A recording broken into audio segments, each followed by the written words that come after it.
I've been a trucker for over 20 years. In that time, I've seen more than my fair share of strange things on the road. Accidents that didn't make sense, people standing too close to the highway in the dead of night, shadows that seemed to move in places they shouldn't, and so much more. But no matter how many years I've spent behind the wheel, nothing, absolutely nothing, prepared me for what happened on one particular night shift. It wasn't just strange, it was something beyond explanation, something that shook me to my core in a way no other experience had. It was supposed to be a routine run, the kind that didn't require much thought. Pick up a load from a warehouse in Montana, haul it straight through to a distribution center in Nebraska. The route was long and lonely, just miles and miles of empty road stretching out across the vast, barren landscape. The kind of road where you can drive for hours without seeing another car, another person, or even a single sign of life. The only thing that broke the monotony were the occasional patches of roadkill or the distant glow of a small town off the horizon. I'd always kept my cab locked, my coffee hot, and my eyes wide open, but there's a kind of peace in those quiet hours, a rhythm to the driving that lets you settle into the night. But around 1 a.m., I found myself deep in the flatlands, miles away from civilization, the road stretching out like a black ribbon under the dim glow of my headlights. The only company was the low hum of the engine and the soft crackling of the radio, playing some old country tune to keep me from feeling completely isolated.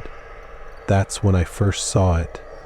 Just a small flicker in the periphery of my vision, a parked car on the shoulder of the highway, its hazard lights flashing weakly in the dark. Now, normally, I would have slowed down, pulled over to check if someone needed help, but something about this one felt off. The driver's side door was open, but the seat was empty, nothing but an eerie silence. The interior light blinked on and off, like it had a short, casting brief shadows that seemed to move of their own accord. I could feel the hairs on the back of my neck rise, the kind of unease that sticks with you, gnawing at your gut, telling you that maybe, just maybe, you shouldn't get involved. The hairs on my arms stood straight up as the blood drained from my face. I forced myself to keep my eyes on the road ahead, ignoring the cold chill creeping up my spine. Maybe it was just the tiredness, the exhaustion from hours on the road, or maybe it was just some trick of the headlights, but the unease, that gut feeling, wouldn't go away. The voice was barely a whisper distorted by static. It sounded like a desperate plea, one that seemed too real to be a prank. I quickly checked my channels, but there was nothing. No one else was broadcasting, and my truck was the only vehicle on this desolate stretch of road. My fingers gripped the steering wheel tighter as a chill crept up my spine. I could feel the hairs on the back of my neck stand up. I glanced at the receiver, my gut telling me something wasn't right. "Who's there?" I called out, my voice shaky but demanding. Silence. Then, only static. And beneath that I swore I heard it. Faint, shallow breathing. The kind of raspy, labored breath that made my heart skip a beat. It sounded human but distorted, as if it came from a broken, suffocating voice. I snapped my hand to the dial and turned off the radio. I wasn't about to entertain some late-night prank, but even as I did, my mind kept racing, turning over what I had just heard. The night outside was pitch black, the endless stretch of asphalt rolling out ahead of me, with nothing but the occasional flash of my truck's headlights illuminating the road. I pressed on the gas, pushing my mind to focus on the road instead of the unsettling voice I couldn't shake. A few miles down the road, I caught a glimpse of headlights in my mirror. At first, a wave of relief washed over me. Another trucker, maybe. Someone else to share the road with in the middle of nowhere. But as the lights grew closer, I noticed something off. They were too high, unnaturally so. Like whatever was behind me was massive, towering over me. My heart began to pound in my chest as the distance between us remained uncomfortably constant. I eased off the gas, trying to put more space between us, but no matter what I did, the lights stayed right behind me, following every move. I switched lanes, half expecting them to pass, but they mirrored my actions exactly. A cold shiver ran down my spine, my fingers gripping the steering wheel even tighter as the hairs on my neck stood up once more. Then, in the dim reflection of my side mirror, I saw something impossible. The truck behind me wasn't a truck at all. It was a figure, something towering and skeletal, with elongated limbs and glowing eyes where headlights should have been. I slammed the accelerator. The engine roared, but no matter how fast I went, the thing behind me stayed close. The air in my cab turned ice cold, my breath fogged up the windshield, and then, suddenly, my headlights flickered. For just a second, everything went black. When the lights came back, I was no longer on the road. My truck was parked at a gas station, the engine was off. My hands were gripping the wheel so hard my knuckles ached. I looked around, dazed. I didn't remember pulling over. A quick glance at the dashboard clock told me an hour had passed. An entire hour I couldn't account for.